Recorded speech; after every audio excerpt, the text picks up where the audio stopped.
This country are reporting new cases of a mosquito-borne virus linked to birth defects. More and more people are testing positive for the Zika virus. The disease is transmitted by infected mosquitoes. 2 pregnant women in Illinois visited Central America and the Caribbean. A baby was born with birth defects in Hawaii after his mother made a trip to Brazil. The World Health Organization declaring a global health emergency. And here in the U.S., with at least 50 cases now confirmed, there is mounting concern. So Zika is a significant public health issue right now in the United States, as well as throughout the world, but especially in the Americas, North and South America. And so it's in particular in relation to OB/GYN care, pregnancy care, people obviously are very worried about it because it's been associated with birth defects. Yeah, Zika virus is something that's getting a lot of attention. I think it was extremely frightening to people in Brazil when it first got noticed, and the fear of, it spreading, of course, and what's happened then in Puerto Rico, and then, even coming to the States. And all the state health departments now have funding to do something about Zika virus. So the Zika virus is it's what's called a flavivirus. That's the group of viruses. It's similar to other viruses that you've heard of, like the West Nile virus. It's similar to the dengue virus that causes dengue fever. It's spread by mosquitoes. And there have been some sporadic cases of it, small outbreaks of Zika virus in Asia as well as Americas over the past century, but currently there's a large outbreak that's been going on over the last year or so. The cases were initially recognized in Brazil, but now throughout the Americas there's essentially been local transmission almost everywhere in the Americas at this point. So my family is actually from the more jungle area of Puerto Rico. We lived in the islands in Canóvanas Pueblo. So there the threat is slightly higher because of the environment. There's more mosquitoes and other insects that can transfer the virus.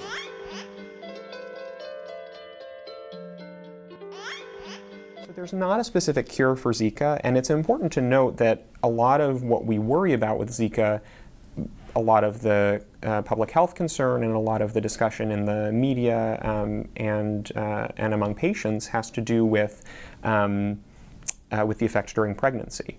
Outside of pregnancy, Zika is actually a relatively mild disease. It tends to have symptoms for less than a week. They resolve on their own. There's a small group of people who end up getting something called Guillain-Barré syndrome as a result, which is a very significant neurologic disorder that can be the result of Zika virus, but is rare as a result of Zika virus. So, big picture, if it weren't for the pregnancy effects, we really wouldn't be all that worried about Zika virus. If you're a woman who wants to engage in some sort of birth control, having access to just the doctor to get that kind of treatment to prevent any of the more serious effects of Zika virus from kind of being expressed, which is usually through pregnancy, through pregnant women. I remember in the spring of this year starting to hear about Zika, mostly on the radio. When I would listen to NPR, they were making reports about it. And my husband and I were trying to get pregnant, and he would make me wear all this bug spray, and he didn't want me to be outside. And I remember it was getting hot, and he made me wear long sleeves and hoodies. And they didn't know a whole lot about it yet, if it was definitely correlated to mosquito bites, and it was happening more in Latin America.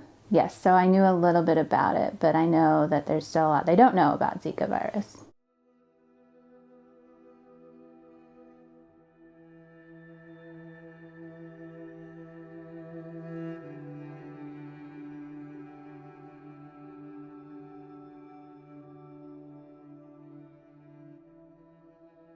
So microcephaly is a birth defect where the brain is very small.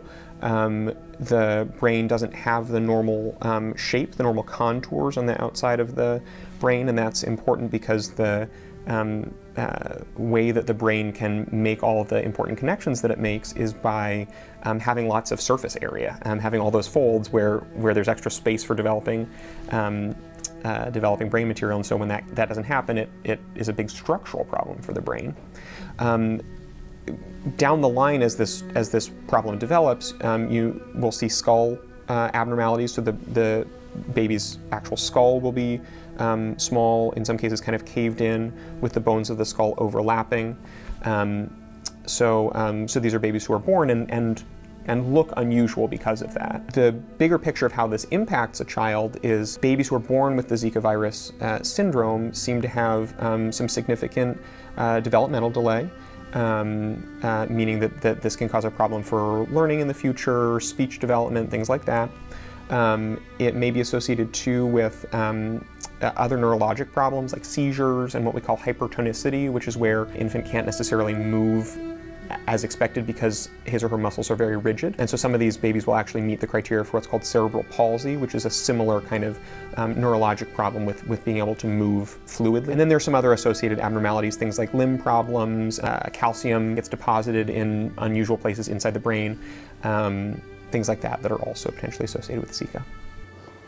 Just like any other thing that affected pregnancy and people didn't know before, it wasn't until the last couple of decades where people knew not to smoke and drink while you were pregnant. A lot of women did that before, and it wasn't because they wanted to hurt their baby, they just didn't have the medical understanding that it was a problem for their baby. So I think hopefully we're still in a period where the public is understanding about people just didn't know or don't know what to do. An example of this is my good friend lives in Ecuador, which is an area affected by Zika, and she just had her baby. She decided to come during her 3rd trimester back to the States to have the baby because she was so worried about her exposure. But I remember I talked to her over the summer and she was staying inside all the time. But that's a really hard way to live. Like, you have to go to the store, you have to go to work. So in some cases, I think it's just unavoidable for people. And so hopefully there's not too much of a prejudice, but that doesn't take away the fact that it's really hard because the baby is so affected by it developmentally and medically. It's very reasonable to say that there are going to be a number of kids who are affected by Zika who will need a lot of consistent care and a lot of specialty care. And so whether or not that means coming to the doctor in a given week or a given month, it may still mean a lot of hands-on care at home. That's challenging, and for that matter, even if it's challenging simply because it means that a parent or both parents or an older sibling can't be out of the house doing something else, that too is challenging.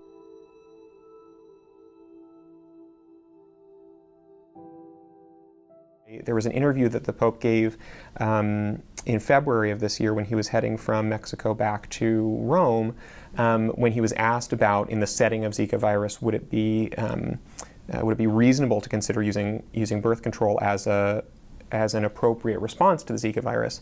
And he said that he thought, in the setting of Zika virus being such a potentially devastating illness, specifically for women who are pregnant and for their fetuses, that in the setting of an outbreak like that, using birth control might be the lesser evil.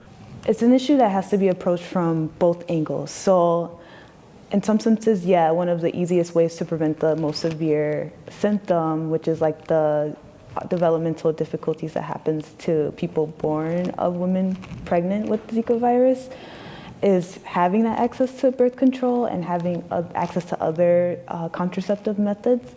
However, because of the history of specifically brown and black women in Puerto Rico being extremely policed in terms of their bodies when it comes to birth control, it also becomes a very racialized matter in terms of dominance and the role the government should play in women's bodies. There is a recognition with Pope Francis, who is very focused on issues of poverty and social justice. There's a recognition that the role of the church is maybe not always best served by enforcing rules, but by finding a way to minister to people who are going through tough situations. So it's about women's access to contraception, but it's also about her right to choose when and how to have children. and where she's going to raise them that's going to be safe and give her and her family the best possible start in life. Something I think that is definitely a personal decision. I think that autonomy is like kind of one of the most important things that I want to stress to people, is that people have autonomy over their bodies, and that should be retained despite whatever the outside conditions are. Absolutely, women need access to contraception. Independent of Zika, women need to be able to control their destinies. They need to be able to figure out whether they, when they want to have kids. They should be able to plan so they can get their education, if they have access to education, hopefully, and so if they can work, etc. So absolutely. So we have West Nile virus, SARS virus, Ebola virus, Zika virus. There are, viruses are out there, and we have to be proactive, and that's why we need a decent, humane healthcare system and a public health system that's, doing surveillance and is trying to ensure that everybody has a right to have happy and healthy babies who want them.